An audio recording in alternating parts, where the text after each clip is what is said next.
Les éditions Sixtreed, avec l'aimable autorisation des éditions Omnibus, présentent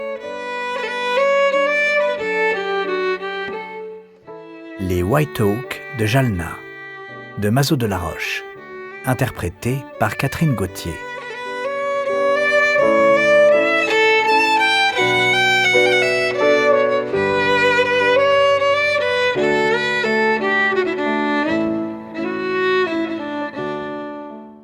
Chapitre 1 Finch.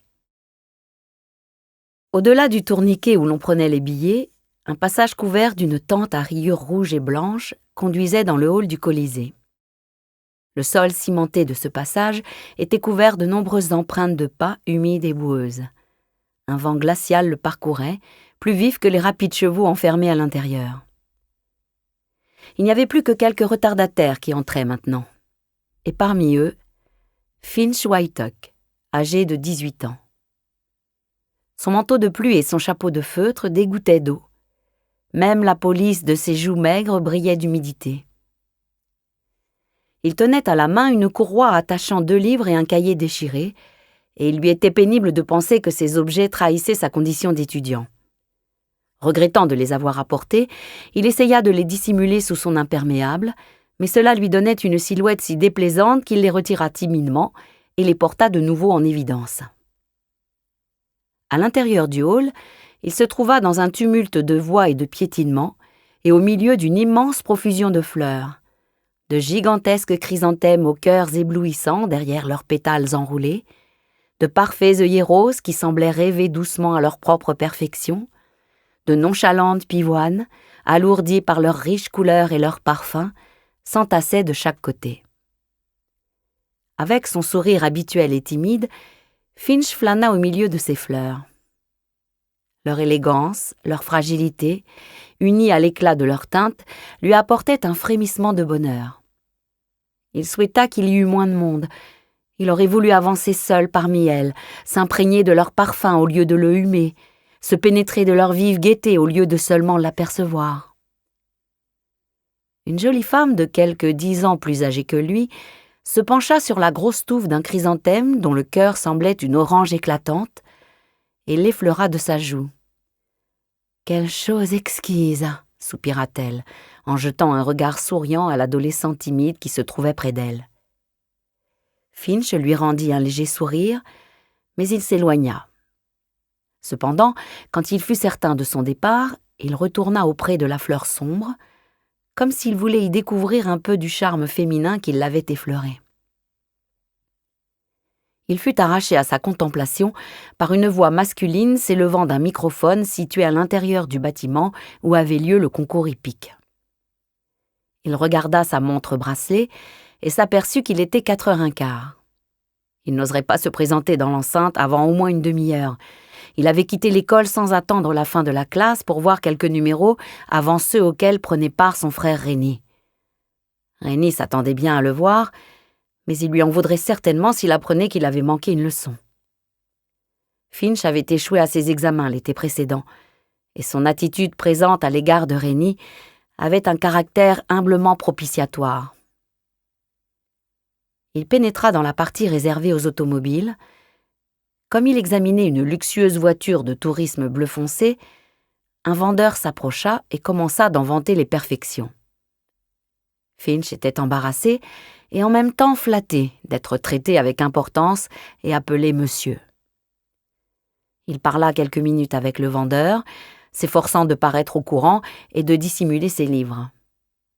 Quand il s'en alla, il se redressa dans une attitude virile. Il donna à peine un regard à l'exposition de pommes et aux aquariums de poissons dorés. Il voulait jeter un coup d'œil sur les niches des renards argentés. Un long escalier y conduisait. Là-haut, sous les toits, se trouvait un monde tout différent. Un monde sentant les désinfectants. Un monde d'yeux étincelants, de museaux pointus, de pelage drus et vigoureux. Tous étaient prisonniers derrière les épaisses grilles de fer de leur cage. On en voyait quelques-uns rouler en boule, avec un seul œil ouvert et curieux. D'autres grattaient leur paille fraîche, en essayant d'échapper à leur morne emprisonnement.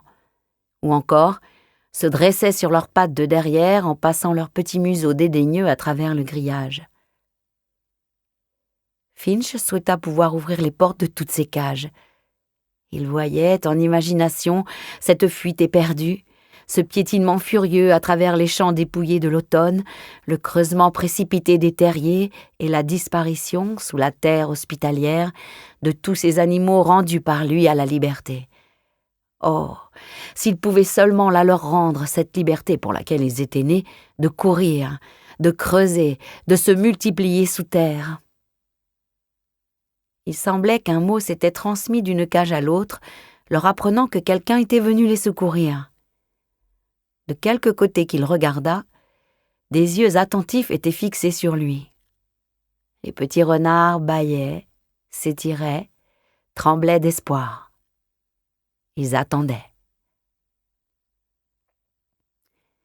Une sonnerie de clairon résonna en bas. Finch reprit possession de lui-même. Il s'en alla sans lever les yeux, se hâtant vers l'escalier en tournant le dos aux prisonniers.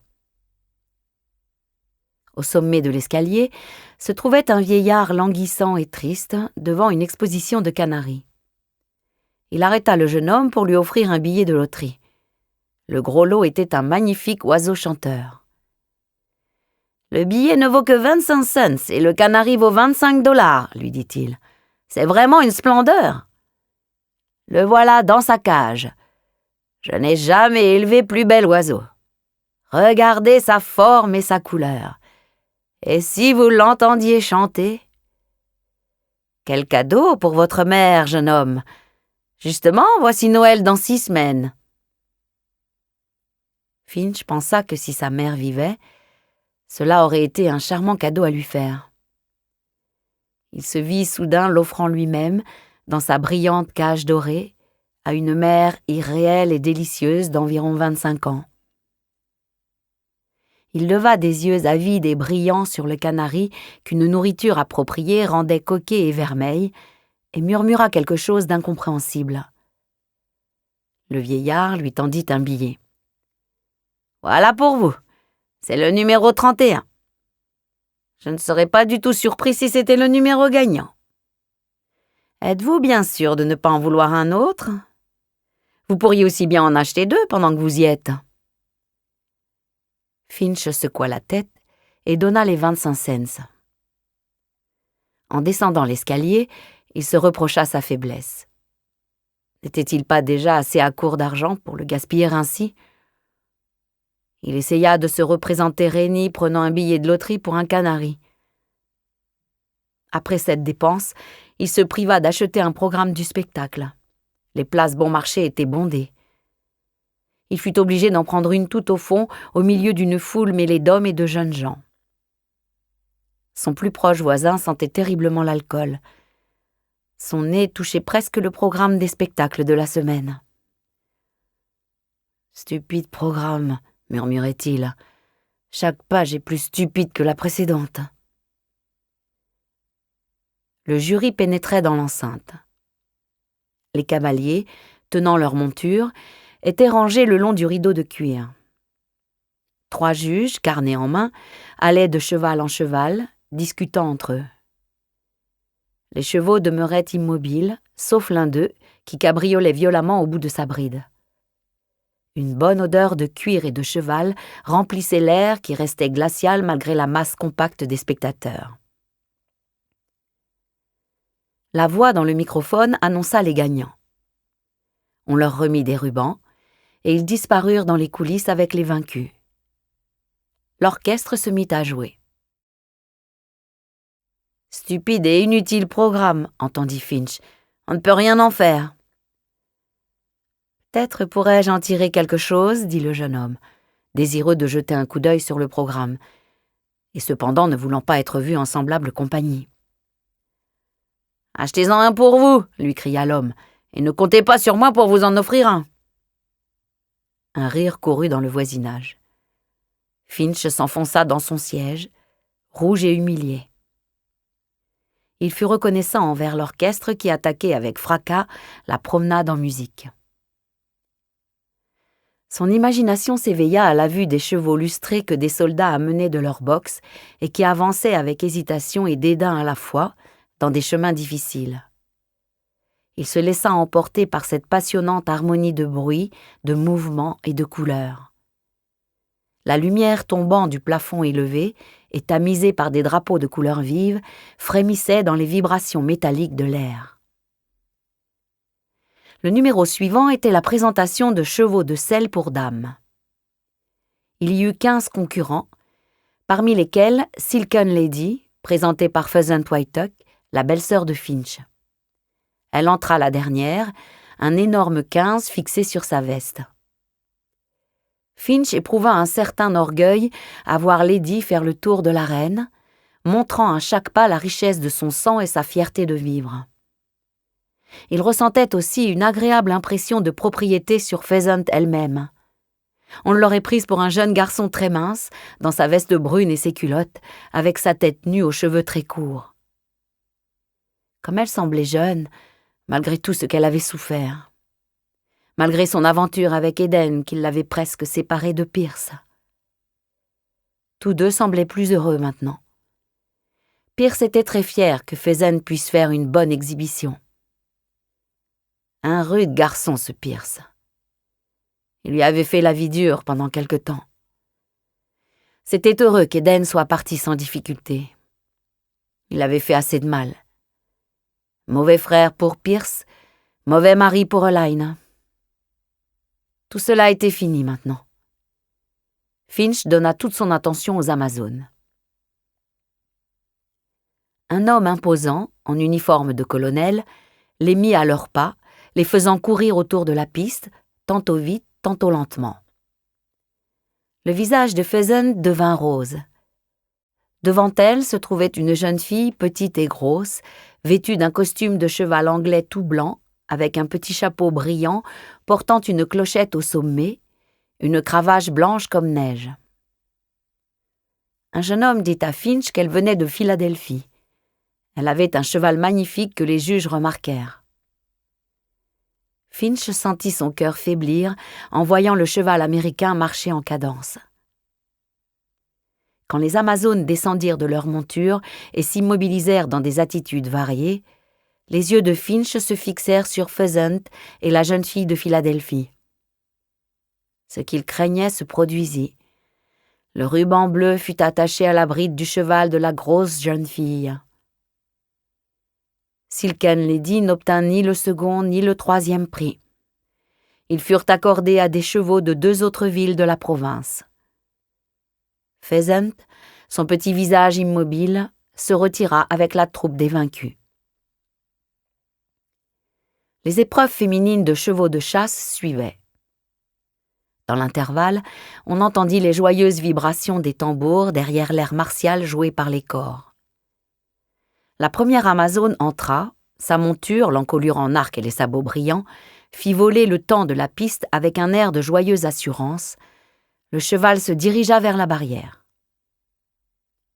Juste au moment où la jeune femme baissait la tête pour sauter, le cheval fit un écart et galopa tranquillement sur la piste. Il y eut une détente. Des rires s'échappèrent des loges et éclatèrent bruyamment dans les derniers rangs. L'écuyère fit rapidement pivoter son cheval et le ramena à la barrière qu'il sauta facilement. Sans une faute, il sauta le mur, puis la première barrière, mais comme il franchissait les barres, il accrocha celle d'en haut qui tomba bruyamment sur le sol. Nouvel essai. Nouveau refus de l'animal, suivi également du saut, mais cette fois, les 2 barres tombèrent. Une corne retentit.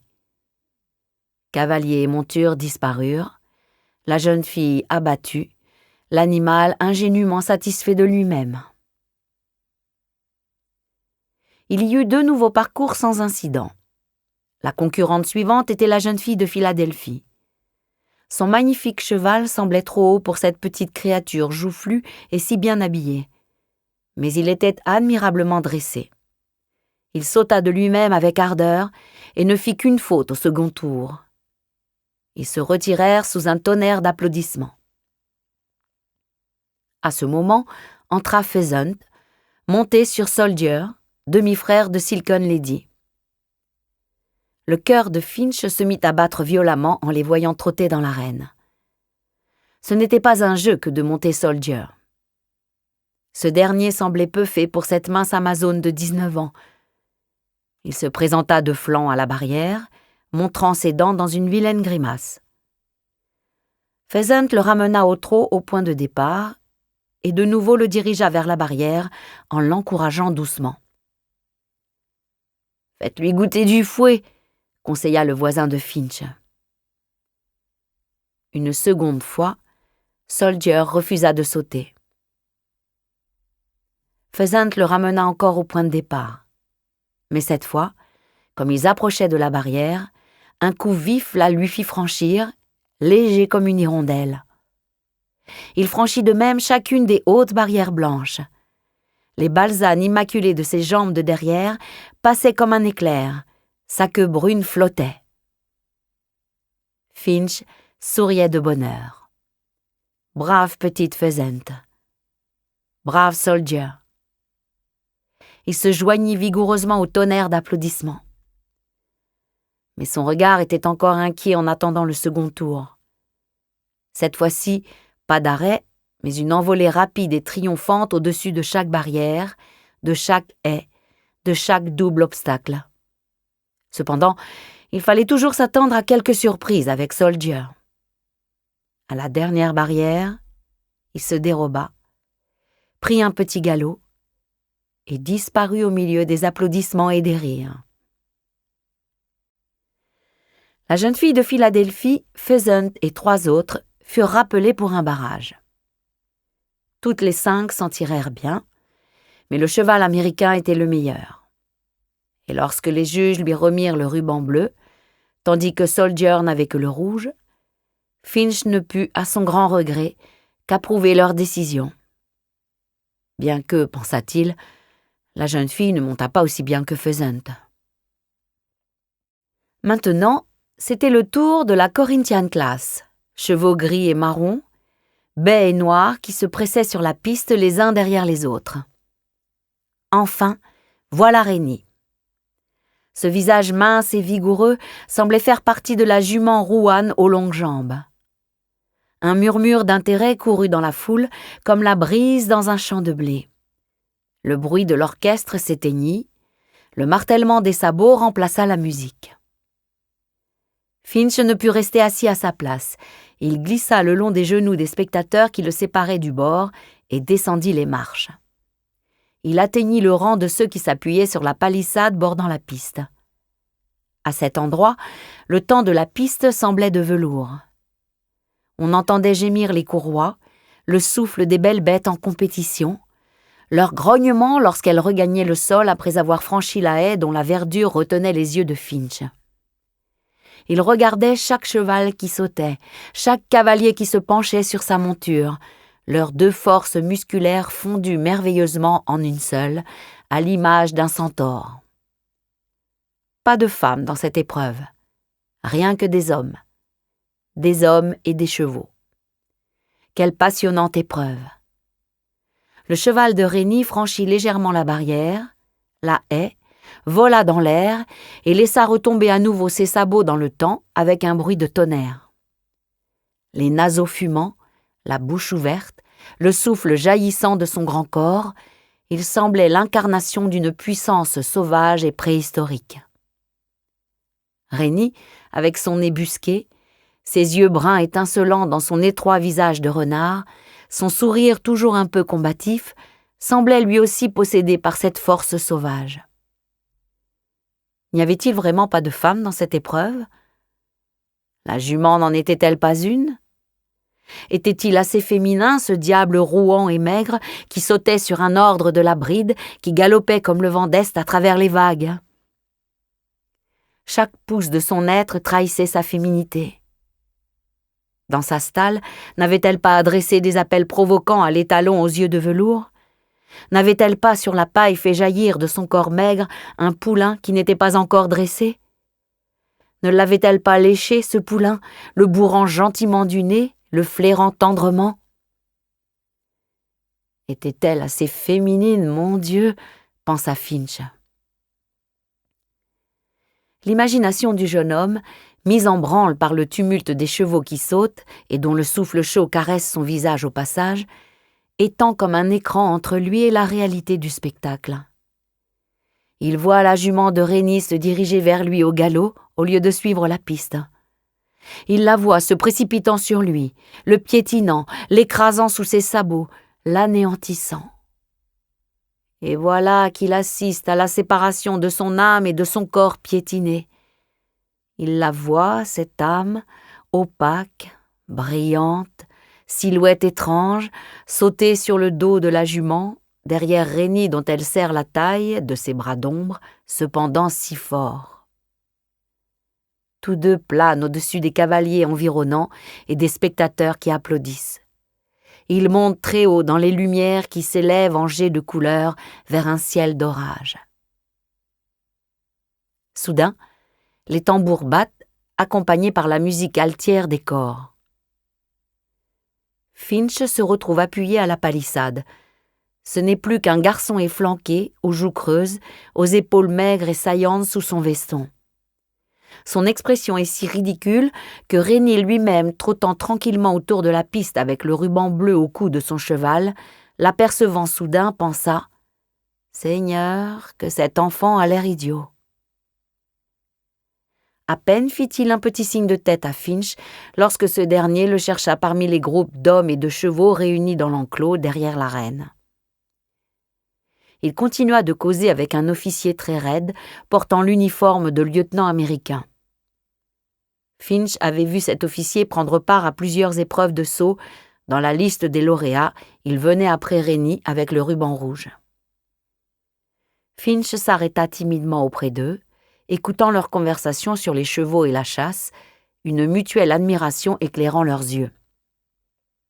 Enfin, Rény, jetant un coup d'œil sur sa montre bracelet, dit « Il faut que je parte. Voici mon jeune frère.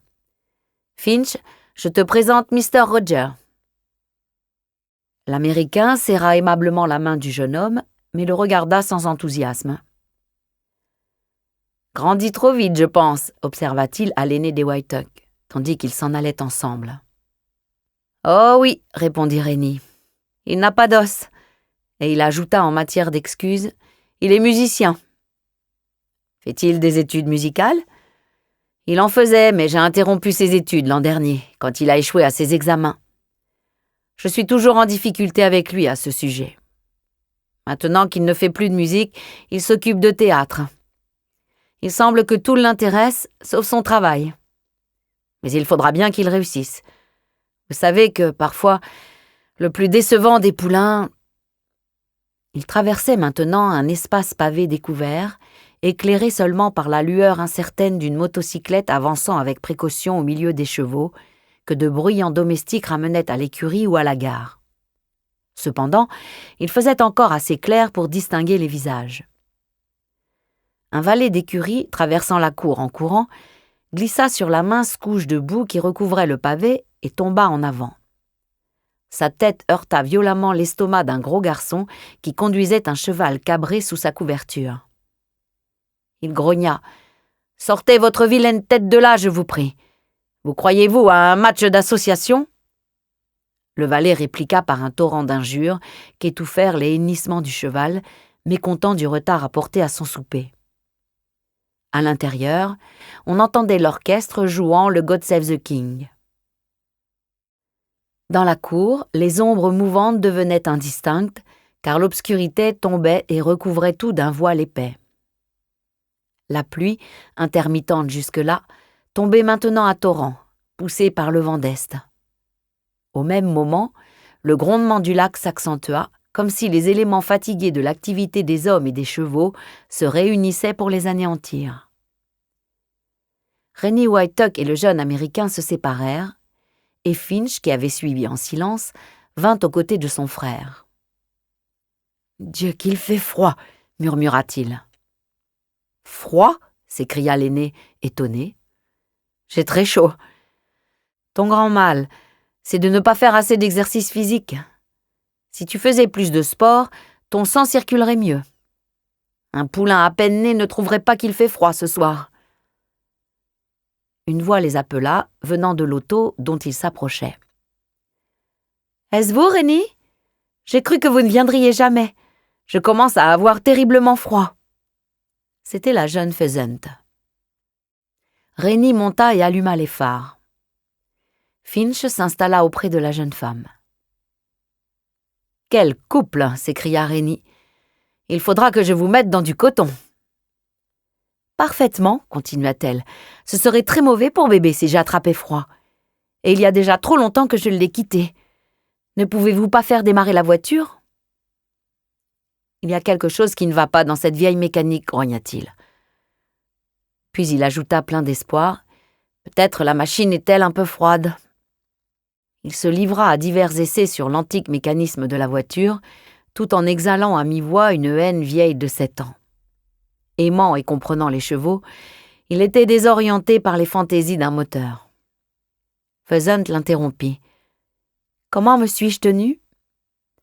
La réponse se fit attendre un moment, puis il grommela. « Pas trop mal. Mais vous n'aviez pas besoin de toucher Soldier.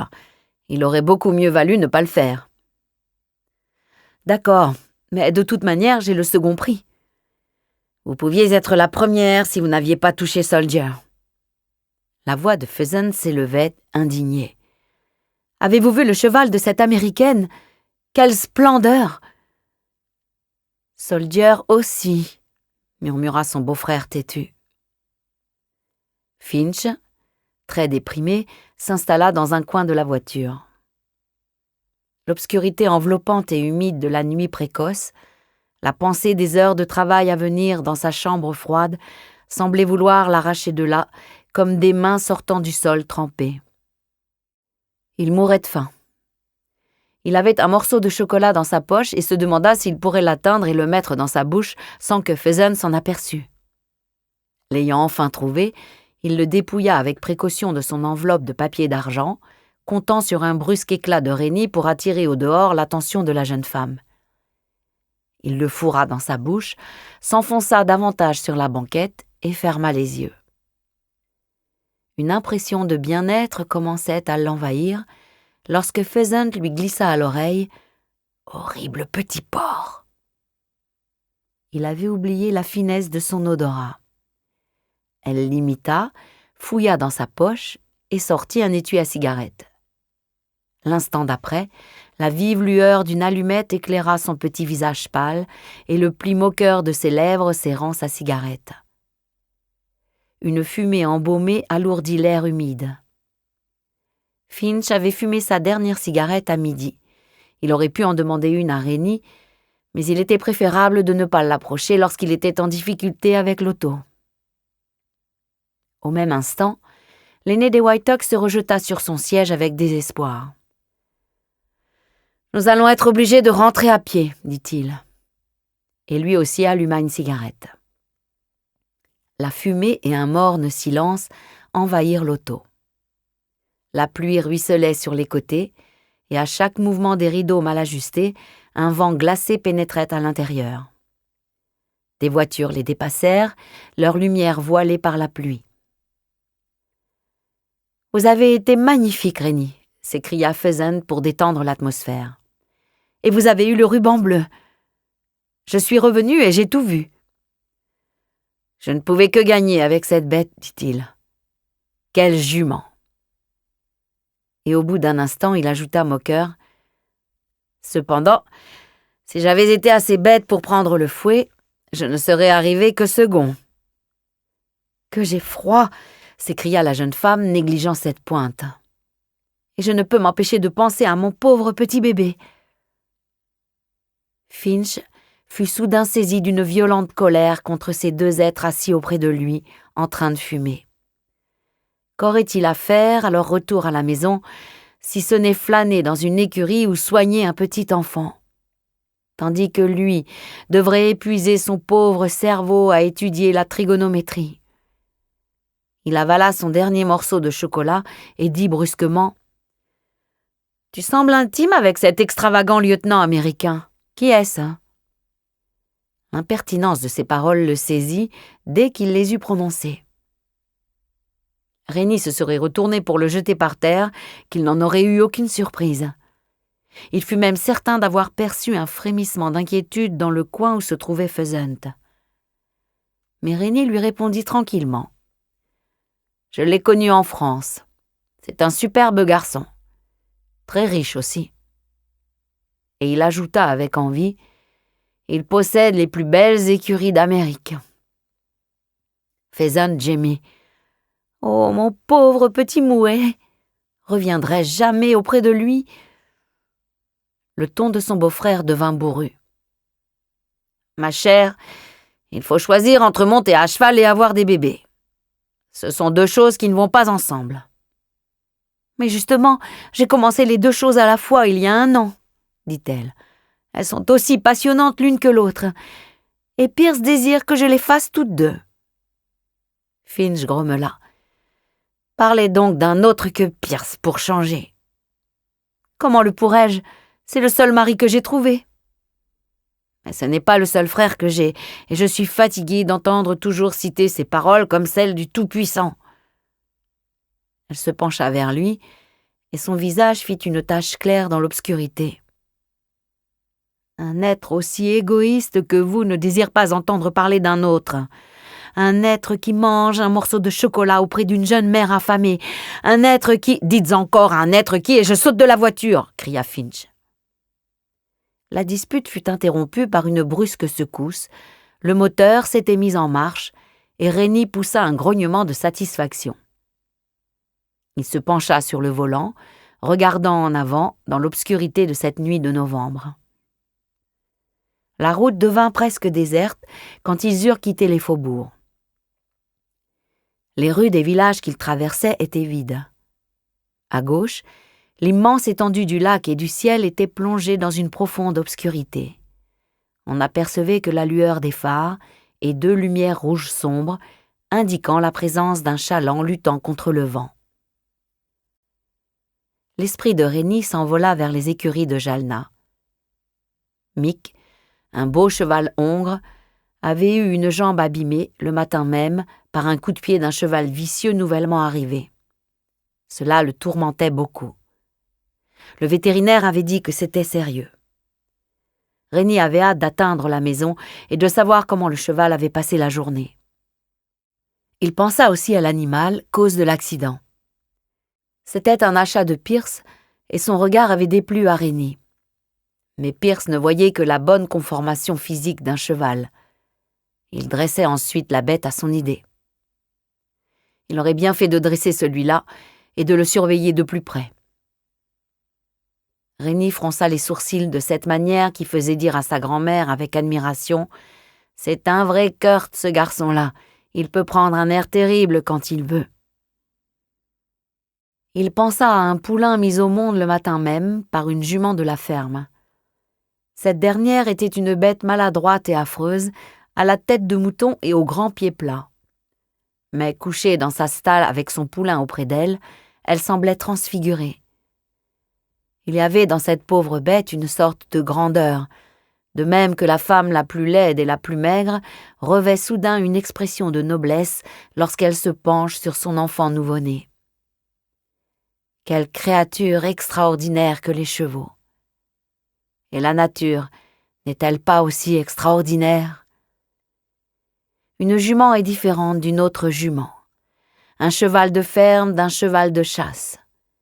Mais quelle différence étonnante, inappréciable, entre les membres d'une même famille, entre ses jeunes demi-frères et lui-même. Ces garçons sont plus difficiles à manier que les chevaux. Cela ne devrait pas être, pourtant, car ils sont de la même chair et du même sang. Ils ont le même père. Cependant, peut-on trouver 2 êtres plus dissemblables que le petit Wakefield et Finch? Wake, si sensible, affectueux et adroit, et le jeune Finch, que la menace elle-même ne pouvait décider au travail, rebelle également à tous les jeux, et qui passait tout son temps à rêvasser avec un air stupide. Il semblait plus vieux et plus triste que jamais depuis quelque temps. Et que dire de Pierce? Si différent aussi. Pierce, l'intrépide, aimant les chevaux et la campagne. Ils étaient unis, Pierce et lui, par leur commun amour des chevaux, par leur culte pour Jalna. Et Éden.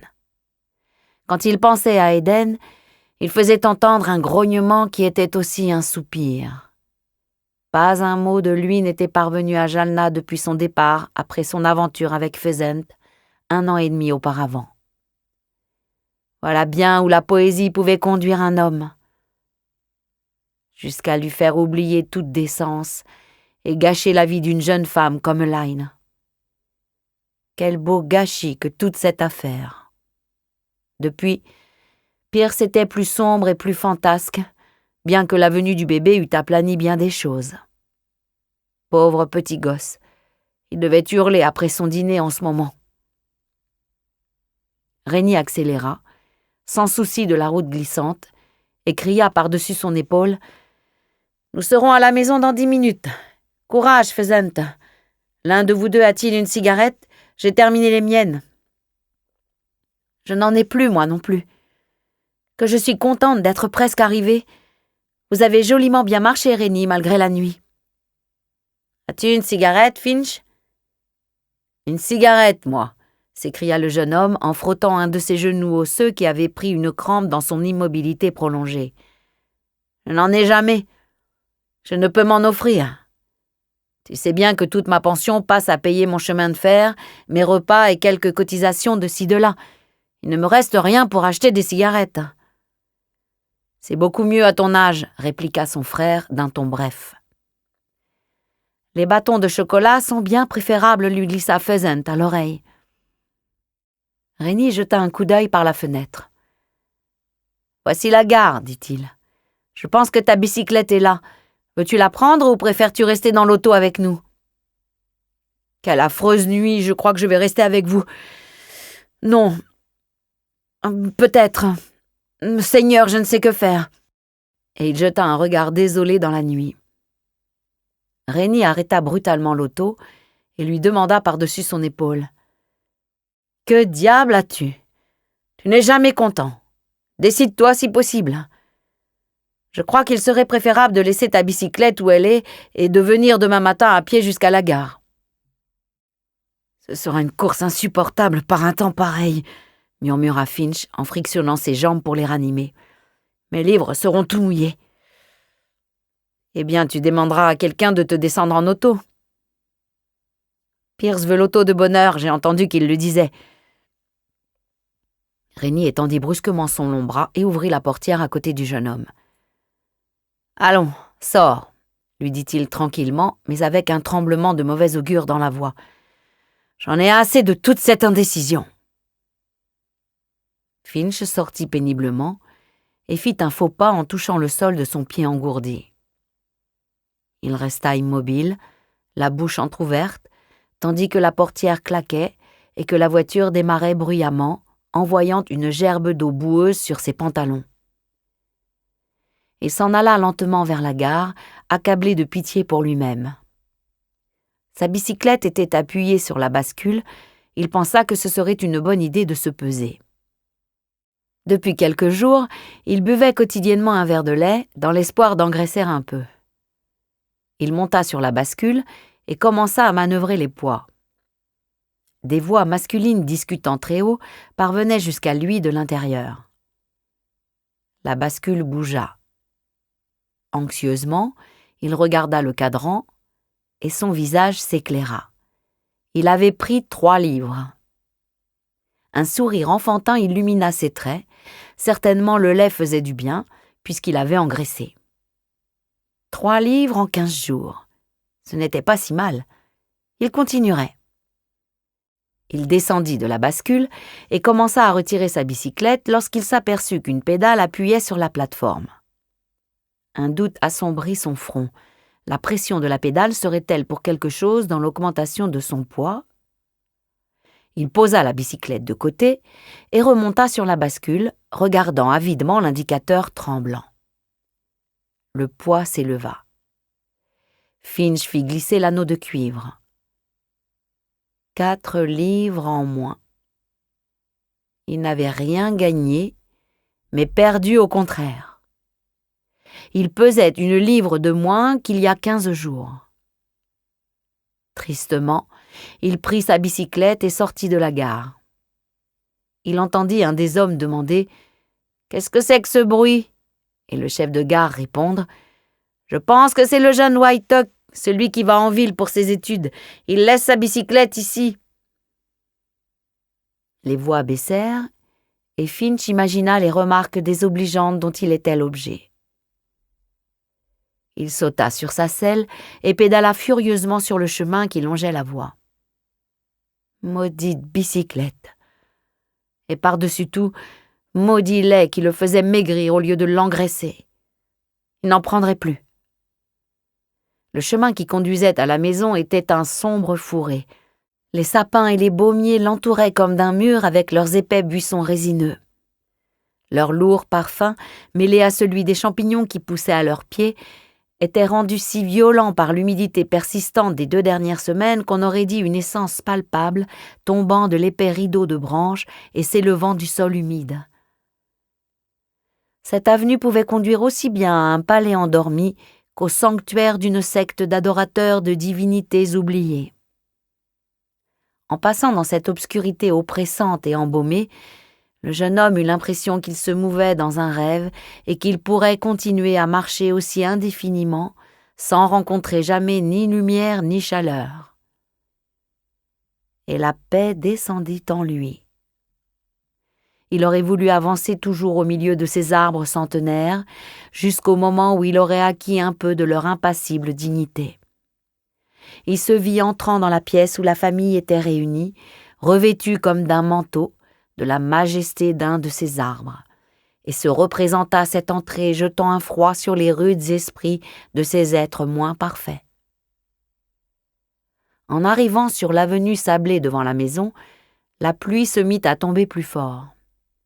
Le vent d'est fit grincer les volets et racler contre le mur les souches dénudées de la vieille vigne vierge. De chaudes lumières brillaient à travers les fenêtres de la salle à manger. Finch abandonna ses rêves et se précipita vers l'entrée de derrière. Il poussa sa bicyclette dans un passage sombre du sous-sol et alla se laver les mains dans une petite pièce à cet usage. En se séchant, il aperçut son image dans une glace au-dessus de la cuvette. Une longue mèche blonde tombant sur son front, son grand nez et ses joues maigres rougies par la pluie et le vent. Après tout, pensa-t-il, il n'était pas si mal que ça. Il se sentit rasséréné. En traversant la cuisine, il entendit la voix nasillarde de Reggs, le majordome des White Oak, qui chantait. « Un jour viendra où votre cœur sera brisé comme le mien. Pourquoi pleurerais-je à cause de vous ?» Il jeta un regard sur le sol de briques rouges, sur le plafond bas, assombri par des années de fumée, sur l'avenante femme de Reggs, penchée sur ses marmites. Son courage se ranima. Il monta l'escalier, suspendit dans le hall son imperméable mouillé et entra dans la salle à manger.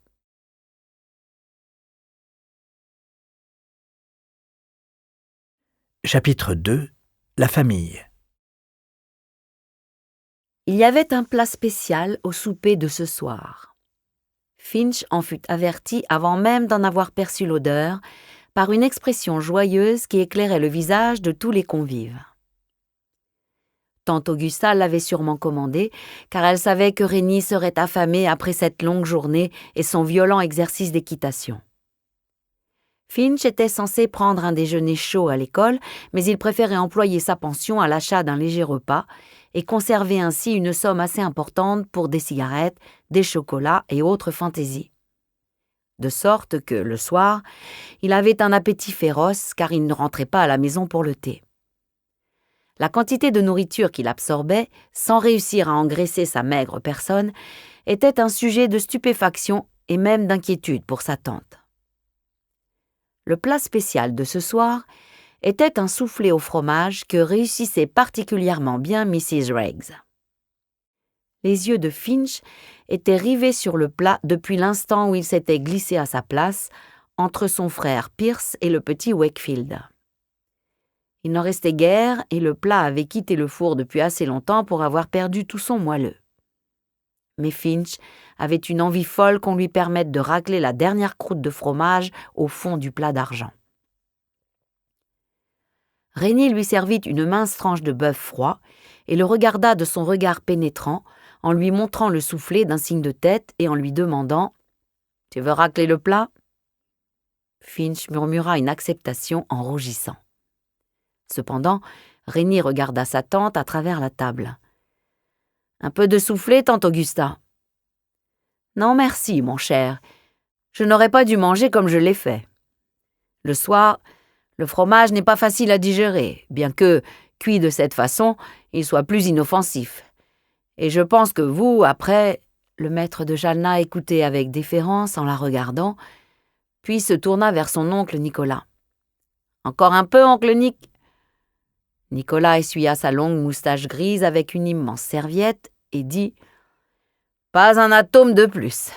Mais je boirai volontiers une autre tasse de thé, Augusta, si tu en as laissé. » « Oncle Ernest, un peu de soufflé au fromage ?» Ernest écarta cette offre d'un geste de sa délicate main blanche. « Non, mon cher garçon, je n'aurais pas seulement dû y goûter. J'aimerais mieux qu'il n'y ait pas de plat de ce genre au souper.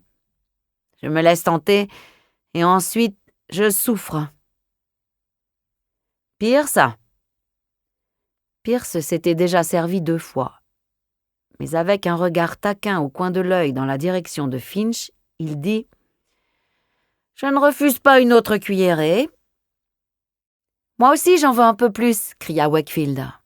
« Je te le défends » dit Augusta en se versant une 3e tasse de thé. « Tu es trop jeune pour manger un plat au fromage le soir. »« Et toi » riposta son frère Nicolas. « Tu es trop vieille pour avaler aussi une théière de thé à cette heure-ci. » L'air de dignité offensée que portait toujours Lady Buckley s'accentua encore. Sa voix devint aiguë. « J'aimerais, Nicolas, que tu évites d'être grossier. Je sais que cela est difficile, mais tu devrais songer au mauvais exemple que tu donnes à ces garçons. » Son frère Ernest, désireux de prévenir une querelle, remarqua. « Tu as des nerfs si solides, Augusta, que certainement tu peux boire une quantité illimitée de thé. Je voudrais seulement que mes nerfs, ma digestion... » Augusta l'interrompit brusquement. « Qui a entendu dire que le thé fasse mal? C'est le café qui est dangereux. Les White Oak ainsi que les Kurt sont d'infatigables buveurs de thé. »« Et de rhum, » ajouta Nicolas. « Que dirais-tu, Rennie, d'une bonne bouteille pour célébrer les prouesses de nos chevaux? »« Bonne idée, » dit Rennie, en étendant une couche de moutarde sur son bœuf froid. Pendant ce temps, Pierce avait repris du soufflet et passé le plat à Finch qui, le serrant d'une main osseuse, commença à le racler énergiquement avec une lourde cuillère d'argent. Wakefield le regardait faire avec l'étonnement protecteur de celui qui a goûté le plat dans toute sa perfection. « Il y en a un peu, attaché là, tout près du manche, » dit-il en montrant le morceau. Finch cessa de racler pour lui donner un léger coup de cuillère sur les doigts. Wake hurla et fut renvoyé par Lady Buckley. Rennie jeta un regard mécontent autour de la table. « Je vous en prie, ne renvoyez pas le gosse, tante. Il ne peut s'empêcher de crier quand on le frappe. Si quelqu'un doit sortir, c'est Finch. » « Wakefield n'a aucun mal, » dit Augusta avec dignité. « Il suffit pour qu'il crie que Finch le regarde. » « Alors que Finch regarde ailleurs. » Et Rennie se remit à manger son bœuf, comme pour rattraper le temps perdu et mettre fin à la querelle. Nicolas se pencha vers lui. « Que dirais-tu d'une bouteille, Rennie ?» Ernest l'arrêta en frappant sur son bras d'une main nerveuse. « Rappelle-toi, Nick, que Rennie prend part demain à l'épreuve du grand saut. Il a besoin de toute sa tête. » Rennie se mit à rire aux éclats. « Par Judas, voilà qui est drôle. Avez-vous entendu, tante Augusta? Oncle Ernie a peur qu'un verre d'alcool ne m'échauffe la tête et regarde déjà mon teint. » Il se leva vivement de table. « Rex ne peut-il y aller ?» demanda Nicolas. excellente idée pour qu'il prenne une bouteille pour lui. Donnez-moi la clé de la cave au vin, tante. » Il s'approcha d'Augusta et regarda sa frange coupée à la mode de la reine Alexandra, son nez long un peu coloré. Elle prit un trousseau de clés à une chaîne qu'elle portait à la ceinture. Wakefield bondit sur sa chaise. « Laisse-moi venir, Rennie, je t'en prie. J'aime tant le cellier, et j'y vais si rarement. Puis-je venir, Rennie ?» Rennie, la clé à la main, se tourna vers Nicolas. « Que désirez-vous, oncle Nick ?»« Apporte 2 bouteilles de Chianti. »« Allons, je parle sérieusement. »« Que vas-tu trouver ?» Outre le baril de bière et le vin du pays, il n'y a que quelques bouteilles de rhum de la Jamaïque et quelques bouteilles de prunelle, et du whisky, naturellement. Nicolas eut un sourire moqueur. « Et vous appelez ça une cave à vin ?»« Mais, lui répondit son neveu avec humeur, on l'a toujours appelée ainsi, et nous n'allons pas cesser, même si elle est vide. Que prendrez-vous, tante ?»« Je croyais, dit Ernest, que nous avions une demi-bouteille de vermouth français. »« Elle est dans ma chambre, » dit brièvement Nicolas. « Un peu de rhum et d'eau avec une goutte de citron fera tout à fait mon affaire, Rennie. »« Et vous, tante ?»« Un verre de Porto, mon cher ami. Et je pense que Finch devrait en avoir un aussi, travaillant comme il le fait. » Le pauvre Finch n'attendit pas le rire ironique qui suivit cet appel à son profit pour s'enfoncer un peu plus dans sa chaise et pour devenir écarlate d'embarras suppliant. Cependant, malgré cela, il éprouva un vif élan de tendresse pour Augusta. Au moins, elle n'était pas contre lui.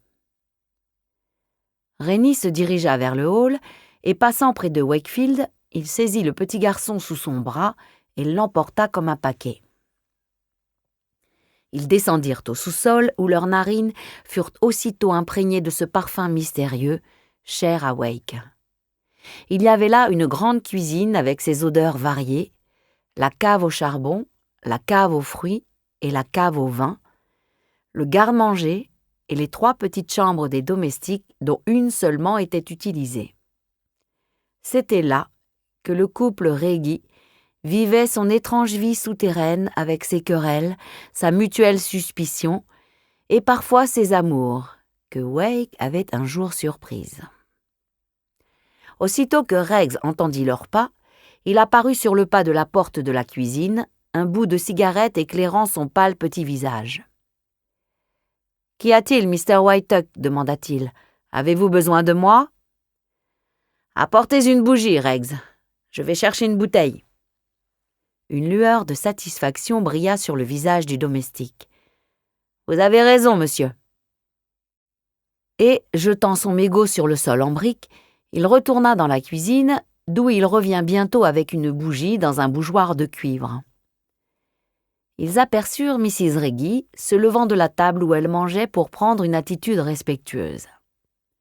Son visage ressemblait à un soleil levant, autant que celui de son mari à la lune blême. Reggs en tête, ils traversèrent en file indienne un long couloir qui aboutissait à une lourde porte verrouillée. Rennie introduisit la clé dans la serrure et la porte s'ouvrit. Les parfums de la bière et de l'alcool se mélangeaient à un froid pénétrant. La lumière de la bougie éclaira une cave qui semblait bien garnie malgré son désordre. Mais, en réalité, la plupart des bouteilles et des récipients étaient vides, et, suivant la négligence habituelle de la famille, n'avaient jamais été renvoyés. Les yeux bruns de Rennie se tournèrent vers les étagères. Une toile d'araignée, pendant d'une poutre, s'accrocha à sa tête et recouvrit son oreille. Il siffla entre ses dents, à la manière d'un palefrenier pansant soigneusement son cheval. Pendant ce temps, Wakefield découvrit un vieux panier de pêche sous le rayon le plus bas d'une étagère. Il le tira et vit, à la lumière de la bougie, 3 bouteilles noires et trapues, couvertes de toiles d'araignée et appuyées les unes contre les autres, dans une apparence de conspiration pleine de malice. Un glouglou de liquide vint de ces bouteilles, et comme Wake en sortait une avec précaution, un rayon lumineux se joua sur sa surface poussiéreuse. « Oh, Rennie !»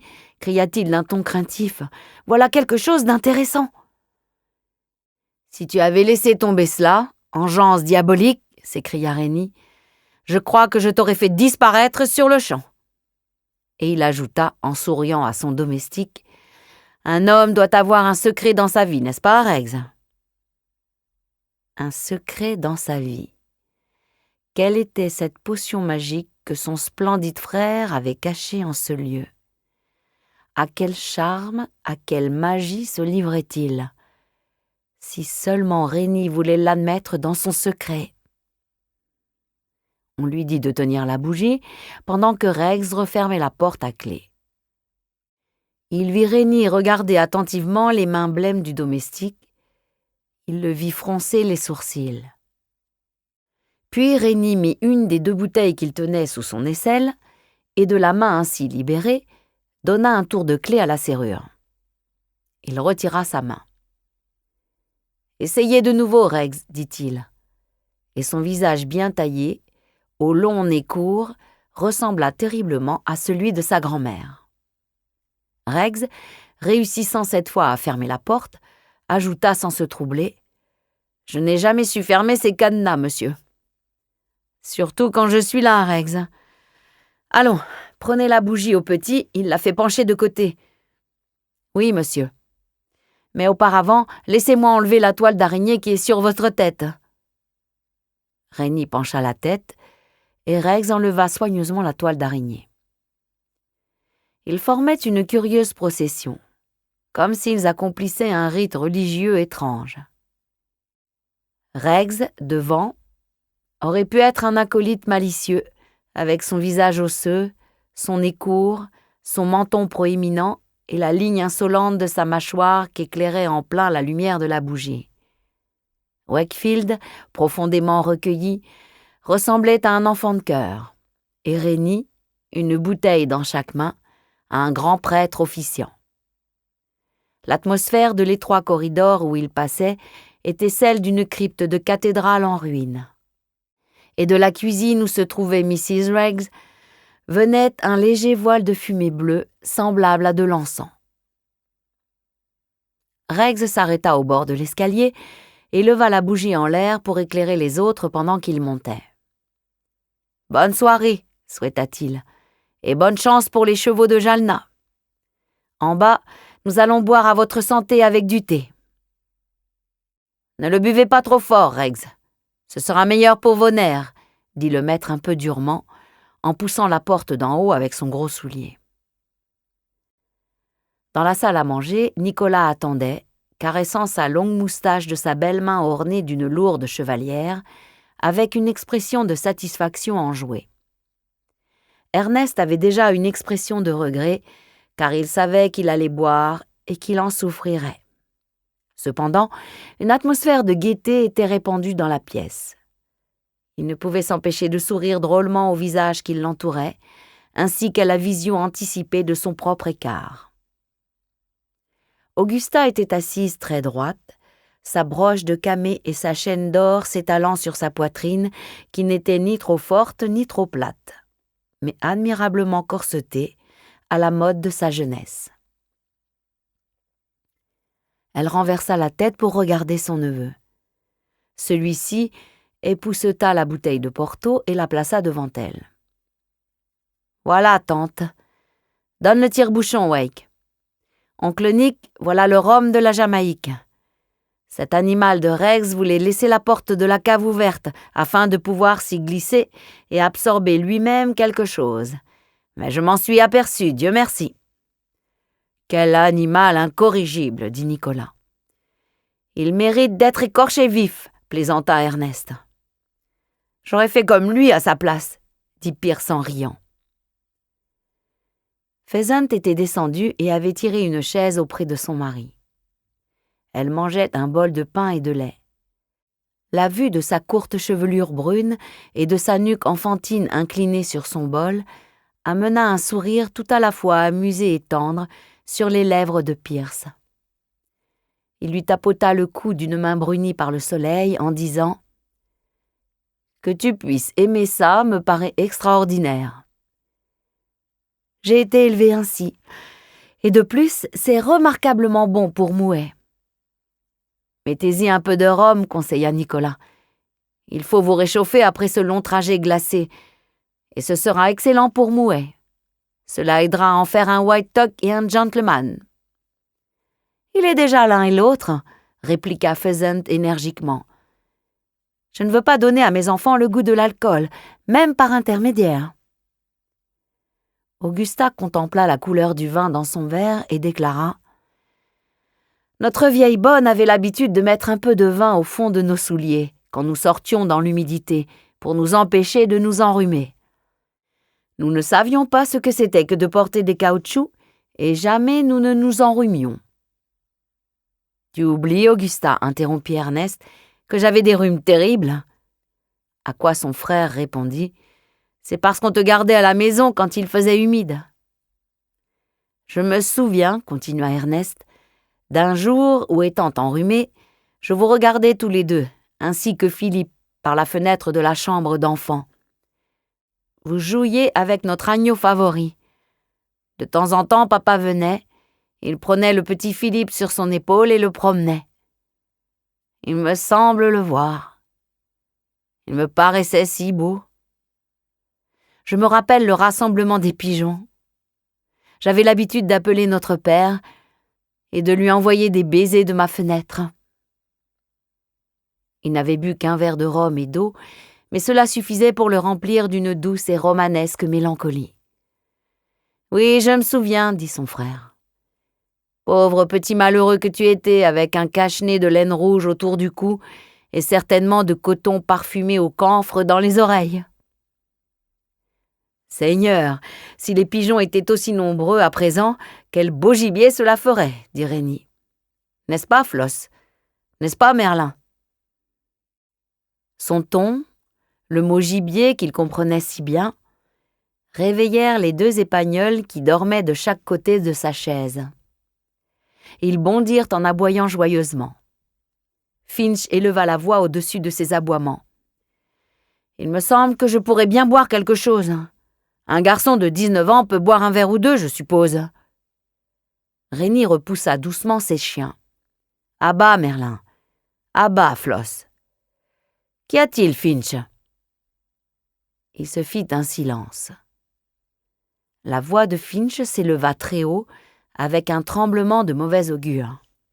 « Je dis que j'ai 18 ans et qu'il n'y a aucune raison pour que je ne boive pas quelque chose. »« Donnez-lui vite une goutte de notre vin, tante Augusta, dit Pierce. « Autrement, il va pleurer. » Finch conserva son calme avec peine, regardant le dernier morceau de tarte aux pommes qu'on lui avait gardé. « Donnez-lui un verre de rhum, dit Nicolas. Cela lui fera du bien. » Rénie étendit son long bras et poussa vers Finch la carafe qu'il avait remplie de Porto. « Sers-toi toi-même, » lui dit-il d'un air protecteur. Finch prit un verre et saisit la carafe. Il avait peur que sa main ne tremblât. Il serra les dents. Il ne voulait pas trembler. Surtout devant toute la famille réunie, cette famille qui espérait bien le voir faire quelque maladresse stupide. Les lèvres de Pierce s'entr'ouvraient déjà sur ses dents blanches, toutes prêtes pour un éclat de rire. À aucun prix sa main ne tremblerait. « Mon Dieu, pensait-il, faites que ma main ne tremble pas. » Il n'ignorait pas que sa foi et sa crainte de Dieu étaient presque mortes. Cependant, moins il avait de foi et de crainte, plus il implorait le secours divin par de muettes invocations. Sa main resta assez ferme pour remplir presque entièrement son verre. Puis, elle commença à trembler, et c'est tout juste s'il évita de répandre le vin sur la table. En posant la carafe, il tremblait de la tête aux pieds. Il serra rapidement son maigre poignet et jeta un regard furtif sur les visages qui l'entouraient. Mais chacun avait recommencé à bavarder, non pas bruyamment ni confusément, mais avec un ensemble charmant.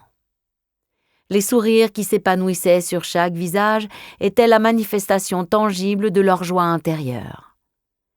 Tante Augusta se mit à évoquer les jours d'autrefois, à Jalna, lorsque papa et maman recevaient chez eux avec tant de luxe et de prodigalité. Ils avaient même reçu le gouverneur général et sa femme. Puis, tout naturellement, elle fut amenée à parler de la vie sociale en Angleterre pendant les 20 dernières années du siècle précédent, où elle s'imaginait maintenant avoir occupé une haute situation sociale. Nicolas aussi parla de Londres, mais d'un Londres tout différent, où sa femme Millicent et lui s'étaient beaucoup amusés, dans un milieu ne s'occupant guère que de courses, jusqu'au moment où il s'était vu ruiné. Elle l'avait alors quitté, et il était venu se réfugier à Jalna.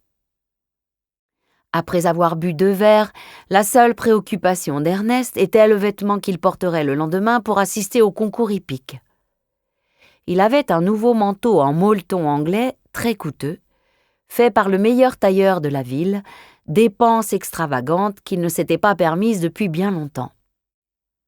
Il l'avait acheté en vue du spectacle du lendemain, mais le temps était si froid et si humide qu'Ernest, toujours inquiet pour sa poitrine délicate, était fort perplexe. Le tailleur lui avait dit qu'il n'avait jamais vu un homme de son âge aussi svelte et aussi droit. Ce n'était pas comme ce pauvre vieux Nick, pensa Ernest, qui était devenu si lourd et qui devait toujours s'appuyer sur une canne à cause de son genou goutteux. Cependant, que faire avec cette poitrine délicate ? Un gros rhume par ce froid peut devenir grave. « Rénie, dit-il, quelle température faisait-il au Colisée aujourd'hui ? Faisait-il froid ?»« Froid ?» s'écria Rénie, interrompu dans une dissertation sur les capacités du sauteur qu'il allait monter le lendemain. Il ne faisait pas froid du tout. On se serait cru dans un musée. Une femme aurait pu venir en vêtements de linon. Elle ne s'en serait pas portée plus mal. Il attira Wake contre lui et lui fit boire une gorgée de son verre. Le petit garçon, désireux d'être au centre du groupe familial, avait demandé à Rénie « Puis-je m'asseoir sur tes genoux, Rénie ?» À quoi son frère avait répondu par cette question « Quel âge as-tu » ? 11 ans, Rénie. Ce n'est pas très vieux. Trop vieux pour être traité en bébé. Je ne dois pas te gâter. Mais tu peux t'asseoir sur le bras de mon fauteuil. Eh bien, si ce n'est pas le gâter, cela, s'écria Pierce, tandis que Rénie serrait l'enfant contre lui. Pas du tout, répliqua Rénie. C'est le caresser, ce qui est tout à fait différent. Demande à n'importe quelle fille, n'est-ce pas, Wake ? Pierce ne resta pas longtemps assis. Debout près de la table, il souriait à tous, éclatant de santé avec son visage un peu lourd, ses beaux yeux bleus brillants. Il se mit à parler de la terre et des récoltes, ainsi que d'une génisse de l'île Jersey qu'il allait acheter pour un jeune taureau remarquable. Faison pensait qu'il est beau. Ses yeux brillent comme ceux de Mouet. Mon Dieu, cette énorme bouteille est presque vide. C'est vraiment étrange que j'ai quitté un père si amateur de boissons fortes pour un mari ayant le même penchant, alors que je suis pour la prohibition. Jamais je n'encouragerai mon petit bébé dans cette voie quand il sera grand. Tante Augusta murmura à Finch. « Il faut aller travailler, mon chéri. Tu apprendras bien des choses ce soir, après ces 2 verres de bon vin. » « Ouf !» répondit-il en se levant docilement. Il prit ses livres qu'il avait posés sur une table, en soupirant de regret de quitter une réunion aussi gaie et joyeuse pour le supplice des mathématiques. Comme il s'en allait, le billet de loterie s'échappa de sa géométrie. Wakefield bondit du bras du fauteuil de Rénie et s'en saisit. Finch était déjà sorti. « Il a fait tomber quelque chose, » dit le petit garçon qui regarda curieusement le papier. « C'est un ticket portant le numéro 31. »« Hello, Finch, tu as fait tomber quelque chose, mon garçon !» Finch se retourna furieux. Ce petit insolent exagérait vraiment en l'appelant mon garçon. « Fais voir, » dit Pierce en prenant le billet et en l'examinant. « Je veux bien être pendu si ce n'est pas un billet de loterie. Que veux-tu en faire, jeune Finch ? Tu es malin, tu n'es encore qu'un collégien, ne l'oublie pas. Ceci était une allusion à son échec. Et tu n'es pas autorisé à jouer. Qu'est-ce que cela ? Dit Rennie. Apporte-le-moi. Pierce rendit le billet à son propriétaire. Porte cela à ton aîné et cours chercher sa courroie. Finch, lançant des regards enflammés, fourra le billet dans sa poche et se dirigea vers le hall. « Reviens ici !» ordonna Rennie. « Et dis-moi ce que c'est que ce billet de loterie. » « Seigneur !» hurla Finch au comble de la fureur. « Ne puis-je acheter un billet de loterie si cela me plaît ? Vous me croyez toujours un enfant au maillot. Tu peux en acheter une douzaine si cela te fait plaisir. Mais je n'aime pas ta façon d'agir pour celui-là. Quel est l'objet de ce billet ? C'est pour un canari, voilà tout. » Et sa voix était rauque de colère. C'est vraiment drôle que je ne puisse pas acheter un billet de loterie pour un canari. L'explosion de joie qui accueillit cette réponse fut telle qu'elle aurait trouvé son équivalent dans bien peu de familles. Lorsque le premier éclat fut un peu apaisé, Rennie cria de sa voix métallique. « Un canari ! La prochaine fois, ce sera un poisson doré ou un arbre à caoutchouc. » Mais dans le fond, il était honteux pour Finch. Il l'aimait, ce garçon. C'était vexant de le voir aussi stupide, fixant son choix sur un canari. Un coup violent se fit entendre, venant de la chambre à coucher. « Ça y est !» cria Ernest, le visage tout assombri.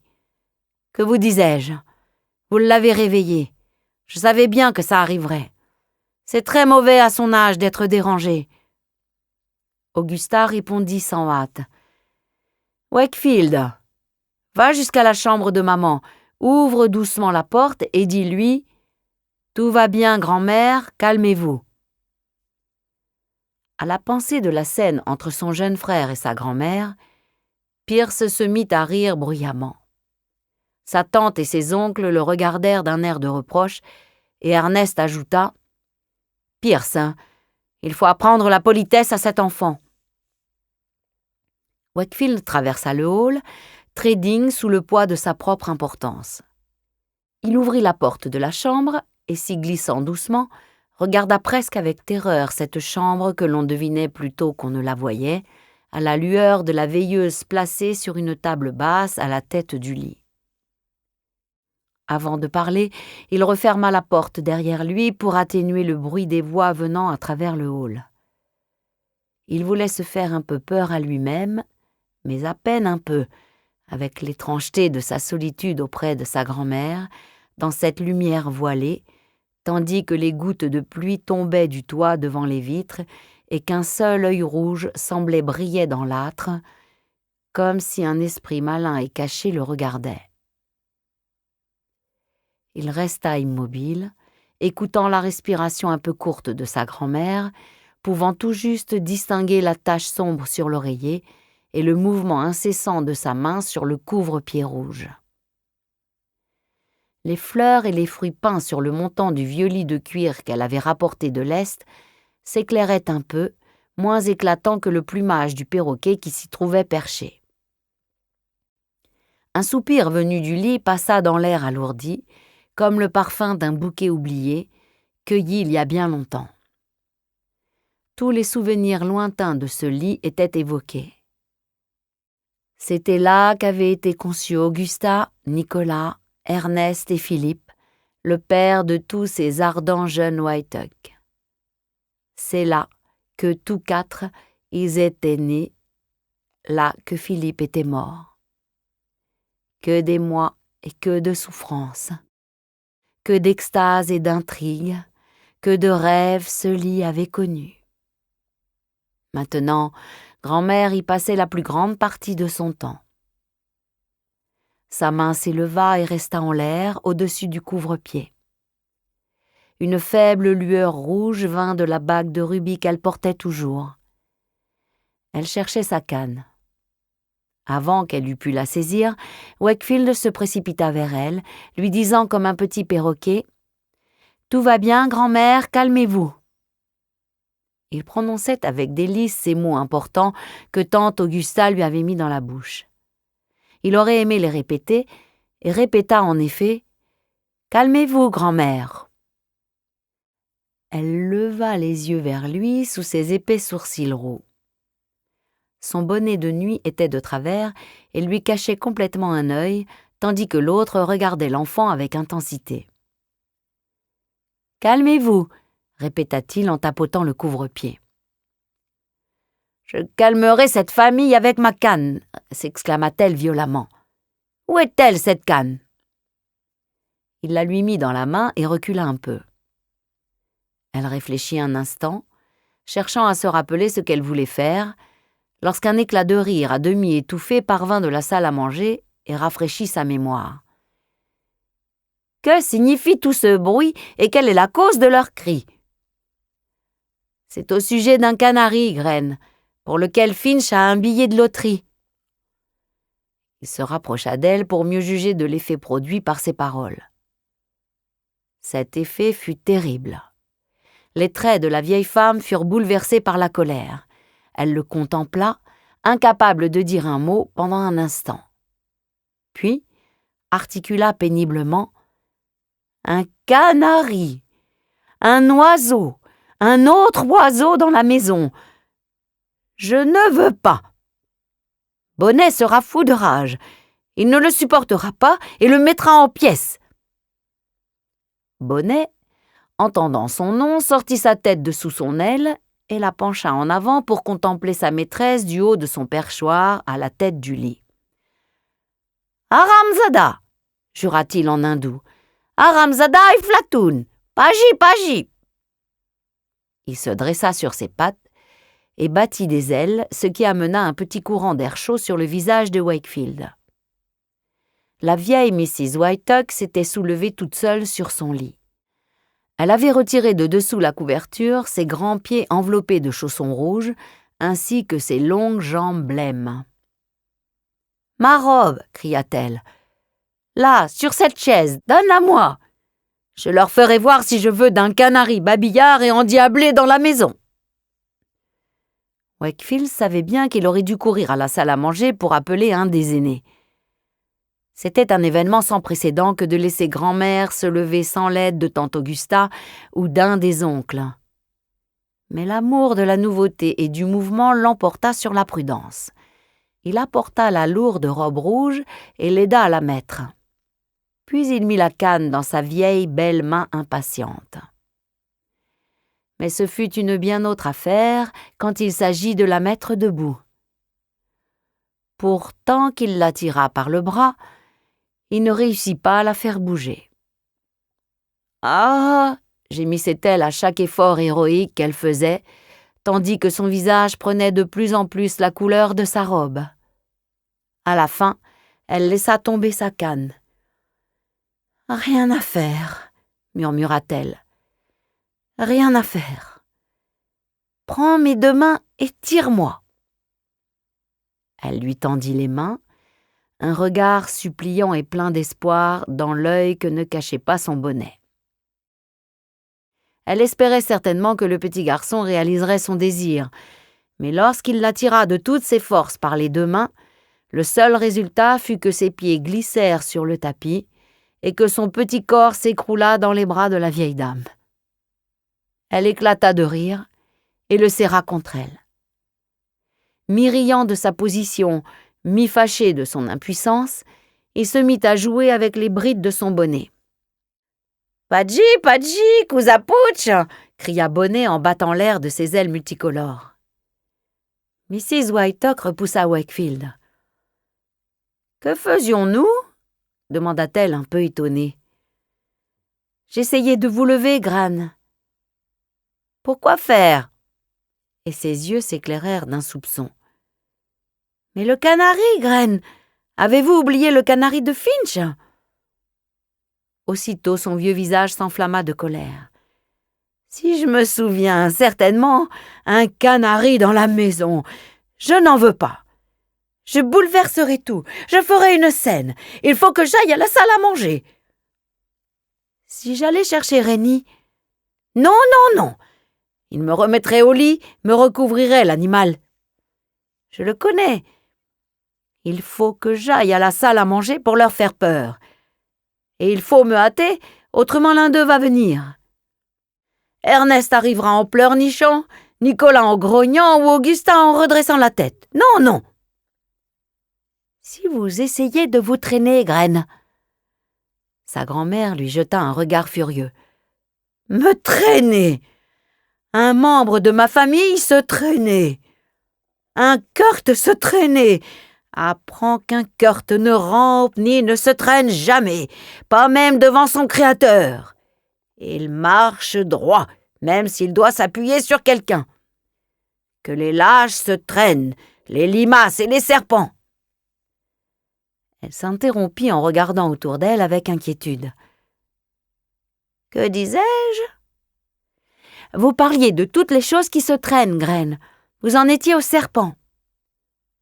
Mais à quel sujet voulais-je faire une scène? Au sujet du canari, Graine. Ah oui, il faut y arriver. Essaie de me pousser par derrière, Wakefield. Monte sur le lit. Nullement découragé, le petit garçon grimpa sur le lit et, s'agenouillant derrière elle, la poussa de toutes ses forces entre les deux épaules. Gémissant, luttant de toute son énergie, les yeux hors de la tête, elle se leva. Et elle se leva si bien qu'elle faillit tomber la tête la première. Mais elle réussit à reprendre son équilibre. Comme un vieux bateau incapable de tenir la mer et battu par la tempête, elle pouvait encore parfois faire bonne contenance devant les vagues. S'appuyant lourdement sur l'épaule de Wakefield, elle apparut à la porte de la salle à manger et jeta un regard autoritaire sur les héritiers réunis. La stupéfaction et l'inquiétude remplacèrent la gaieté sur leurs visages. Pierce, qui était le plus près, sauta sur ses pieds et vint vers elle. Ernest approcha une chaise sur laquelle ils l'assirent. « Maman, maman !» gourmanda Ernest, en arrangeant son bonnet de façon à découvrir son autre œil trop brillant. « Ceci est très mauvais pour vous. » Augusta ajouta sévèrement. « Wakefield, tu es un vilain garçon qui mérite le fouet. »« Laissez cet enfant, » lui dit sa mère. « Il fait ce qu'il a à faire et ce qu'on lui ordonne. Mieux que vous ne le faites. » Lady Buckley effleura d'un doigt sa broche de camée et regarda le bout de son nez d'un air offensé. Voyant qu'elle ne souffrait de rien, Nicolas souriait radieusement à sa mère à travers la table. Il admirait son esprit ferme et son caractère intrépide. « Quelle vigoureuse vieille femme, pensa-t-il. Elle est merveilleuse. Il n'y a pas d'erreur. » « Avez-vous faim, Graine ?» demanda Rennie. « Est-ce cela qui vous amène ?»« Non, non, non, » déclara vivement Ernest. « Elle n'a pas faim. Elle a mangé un grand bol de flocons de blé et du soufflé au riz avant d'aller se coucher. » Sa mère tourna vers lui son visage de faucon. « Des flocons de blé. Feuilles insipides. Du soufflé au riz. Graines insipides. Des feuilles et des graines. C'est bon pour un insipide canari. » Elle laissa retomber son menton sur sa poitrine, répétant ce mot canari. Son cerveau cherchait à tâtons, comme une vieille tigresse aveugle s'efforçant de reconnaître la nature d'une proie inconnue. Canari. Qu'évoquait ce mot? Ses grands yeux errèrent sur tous les visages, jusqu'au moment où ils tombèrent sur le jeune Finch qui se tenait dans l'embrasure de la porte. À cette vue, elle se rappela soudain pourquoi elle était sortie de son lit. Un canari.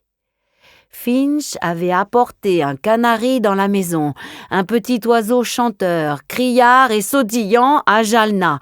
Elle n'en voulait pas. Son visage devint sombre de fureur et elle trouva difficilement ses mots. « Donnez-lui quelque chose à manger, » dit Rennie, « car elle va prendre une colère terrible. » Wakefield poussa vers elle un plat de biscuits et de fromage. D'un air furibond, elle le repoussa avec sa canne. « Finch !» cria-t-elle. « Je veux Finch !» Le garçon hésita. « Approche, qu'elle n'ait pas besoin de crier, » dit Nicolas. Finch approcha lentement avec une expression suppliante. « Maintenant, » dit-elle, levant vers lui un regard ferme et lucide sous ses sourcils roux embroussaillés. « Qu'est-ce que j'entends dire au sujet d'un canari ?» Finch la regarda dans les yeux avec un sentiment de crainte et put seulement balbutier. « Mais regardez, grand-mère, regardez, il n'y a pas l'ombre d'un canari. »« Je sais qu'il y a un canari !» cria-t-elle, en frappant le sol de son bâton, « un affreux coquin de canari que tu as introduit dans la maison. Va le chercher, que je lui torde le cou. »« Mais Graine, c'est seulement un billet de loterie. Il n'y a pas une chance sur 100 pour que je gagne, et je ne le désire pas du tout. »« Oh !» cria-t-elle furieuse. « Tu mens ! Viens ici !» Il s'approcha avec méfiance, mais elle fut plus leste qu'il ne le croyait. D'un geste rapide et adroit, elle lui donna sur les doigts un tel coup que 3 jointures furent écorchées et qu'il plia sous la douleur. « Quel mauvais caractère !» dit sa fille. « Calmez-vous, maman !» grogna Nicolas. Ernest se leva de sa chaise en tremblant pour dire « Maman, cela est très mauvais pour vous. Vous pourriez avoir une attaque. »« Une attaque !» cria-t-elle. « Je lui ai donné un fameux coup à ce marmot-là. Un coup dont il se souviendra. Je l'ai fait saigner. Sors ta main, garçon, que je la voie. » Elle était écarlate de fureur. Rénie posa son verre de rhum et d'eau et vint se pencher sur elle. « Ne voulez-vous pas qu'on vous embrasse, Graine ?» demanda-t-il d'un ton câlin. Elle leva les yeux vers lui et de dessous son bonnet examina son visage. Ce visage mince et rouge qui s'était brusquement approché d'elle lui dissimulait tous les autres. Le nez très busqué ressemblait au sien. Les lèvres qu'un sourire entr'ouvrait sur de larges dents étaient fermes avec cependant quelque chose d'indulgent et de tendre qui retint son attention. Tout cela l'inonda d'une joie à laquelle elle ne put résister. Rénie, l'os de ses os, un vrai cœur de la vieille race, sans aucune mièvrerie. « Embrasse-moi » cria-t-elle. « Vite, embrasse-moi » Finch profita de l'occasion pour se glisser hors de la pièce. Et tout en montant l'escalier au tapis épais, il pouvait entendre l'échange bruyant des baisers. Reprenant haleine, la vieille dame regarda triomphalement autour d'elle. Rénie s'était écartée d'elle, la laissant comme fortifiée par sa robuste étreinte. Donnant une brusque secousse à son bonnet qui retombait sur son œil, elle réclama « Mes dents! Qu'on aille me chercher mes dents car j'ai faim! Allez me chercher mes dents !»«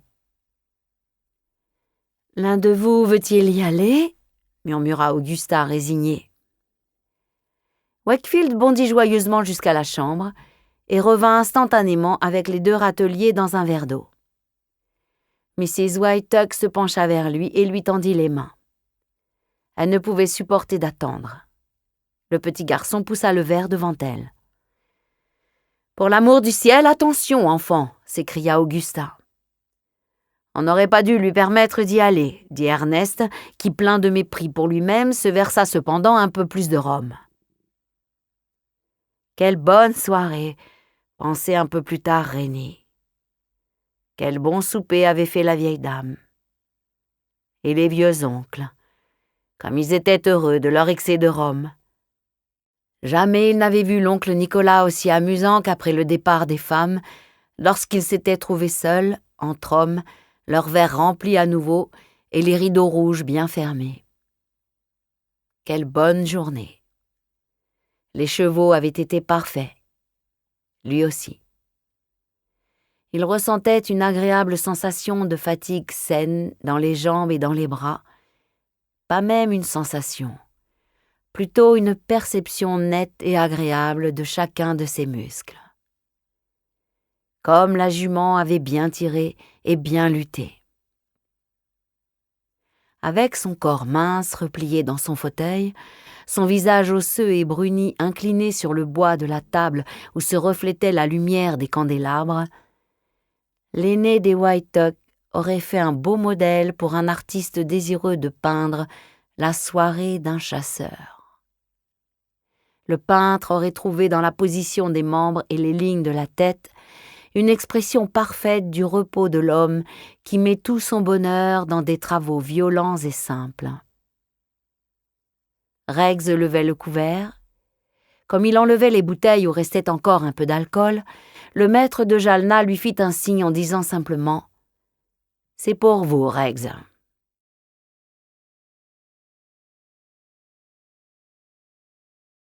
Chapitre 3. Jalna la nuit. Quand l'ombre et le calme de la nuit furent descendus sur l'agitation de Jalna, la vieille maison sembla s'étendre sous son toit pour se mettre au chaud, comme un vieil homme sous son bonnet de nuit. Elle semblait faire le gros dos dans l'obscurité, se replier sur elle-même, lier sous son menton l'avancement de son portail, les rubans de son bonnet, et murmurer « Maintenant rêvons ». Comme d'un vêtement de nuit, elle s'enveloppait d'obscurité et se couchait sur la terre. S'ajoutant à son lourd fardeau, les pensées et les gestes de ses habitants volèrent comme des ombres, de chambre en chambre. La chambre de Finch se trouvait sous le toit humide du grenier. Son unique fenêtre était fermée contre les feuilles mouillées de la vigne vierge qui s'accrochait sur ce côté de la maison. Il y avait toujours là une faible odeur de plâtre mouillé et cette moisissure pleine de rêves des vieux livres. Le toit avait besoin de réparation et les vieux livres, vieux journaux agricoles brochés, manuels déchirés sur l'élevage des chevaux, programmes de spectacles hippiques, auraient dû être jetés. Mais à Jalna, ni hâte ni effort ne s'opposaient jamais à la destruction naturelle des choses. Quand le toit ferait haut au point qu'il y aurait une mare sur le plancher, quand les étagères ne pourraient plus contenir de nouveaux débris, alors seulement on songerait à réparer ou à mettre de l'ordre. Finch écrivait son journal, assis sous sa lampe à huile abritée par un abat-jour de papier vert, sur lequel étaient peints les lourds visages souriants de deux jeunes Allemandes. Il écrivait « Presque manqué mon train », jour détestable à l'école. Il faut que je travaille d'arrache-pied mes maths. Intéressante conversation avec Lee pendant 1 heure trop courte. Concours hippique. Réni absolument merveilleux. Le meilleur de tous. Pheasant pas mauvaise sur Soldier. Gagne le rubis rouge. Retour à la maison en auto. Dispute autour d'un billet de loterie pour un canari. Grand-mère terrible. Bu 2 verres de Porto. Vu Johan. Il suça ses jointures douloureuses et parcourut des yeux les pages précédentes. Elles étaient plus ou moins variées, l'école était plus ou moins détestable. Plusieurs bons moments en compagnie de Lee étaient notés, ainsi qu'une soirée du dé avec George et Tom. Une seule phrase se retrouvait chaque jour et se terminait toujours par le nom de Johan. Vu Johan ou pas vu Johan. En relisant ces lignes, Finch n'y trouva rien de ridicule ni d'attendrissant. Néanmoins, il prit soin de cacher ce journal derrière quelques livres de classe, sur l'étagère devant laquelle il avait commencé son travail du soir. Il ne désirait pas le voir tomber sous les yeux indiscrets de Pheasant ou du jeune Wake. Il prit son Euclide et le posa devant lui sur la table, veillant à ce que le coin supérieur droit soit placé exactement au-dessus d'une vieille tache d'encre sur le bois. Le livre avait l'habitude de s'ouvrir de lui-même à la page 107. Finch espérait ce soir qu'il en serait autrement, Sinon, il lui serait impossible de travailler. La bouche ouverte et la main tremblante, il ouvrit le livre et 107 jaillit devant lui. Le crayon qu'il tenait tomba sur le plancher avec un léger bruit. Il eut peur de ne pouvoir le ramasser et contempla stupidement le nombre au coin de la page. 107. Pourquoi donc craignait-il ce nombre? 1. Nous espérons que vous avez apprécié cet aperçu. Pour continuer à écouter ce livre audio sur Google Play Livres, utilisez le lien dans la description de la vidéo.